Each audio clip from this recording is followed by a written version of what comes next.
serta sahabat budaya, masih bersama kami tentunya Radio Republik Indonesia Bukit Tinggi dalam obrolan budaya dari tradisi menuju prestasi.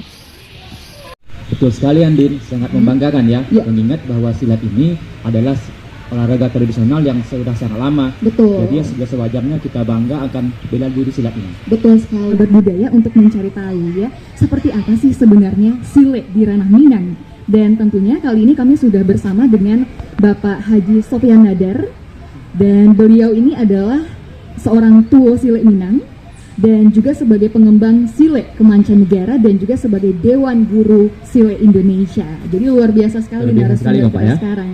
Dan beliau berasal dari perguruan Satria Muda Indonesia, Pak ya? Iya. Baik. Untuk peraliran apa ini, Pak Sofyan?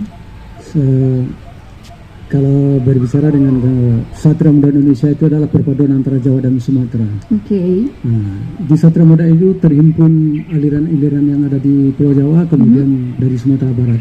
Di dalam buku standar SMI itu ada 13 aliran, kemudian dalam aliran Harimau Singgalang itu ada 21 aliran. Baiklah, jadi ada banyak ternyata. Banyak Pak ya aliran silatnya ini. Kita boleh tahu dulu Pak, sebelum kita memasuki aliran-aliran silat ini, bagaimana sih sejarahnya silat ini bisa masuk ke ranah Minang, Pak?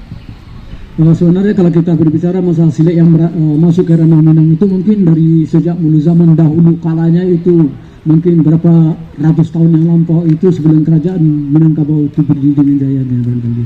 Ya, masalahnya kalau seandainya kerajaan Minangkabau itu tidak ada, mungkin pencaksilat tidak ada di Minangkabau. Lantaran apa? Lantaran dari kerajaan itu lahirnya negeri-negeri, desa-desa yang ada di seluruh provinsi Minangkabau ini. Jadi para pembawa seperti dalam Stambo Alam Minangkabau, nenek moyang kita dari para hulu balang negeri Minangkabau dulu yang membangun silat, membuat daerah-daerah atau membuat desa-desa, kemudian mereka itu berkembang di sana, kemudian menjadi melatih pencak silat atau melatih silat. Lantaran apa, ada 4 hulu balang dekat di kerajaan Minangkabau dahulunya menurut Stambo itu.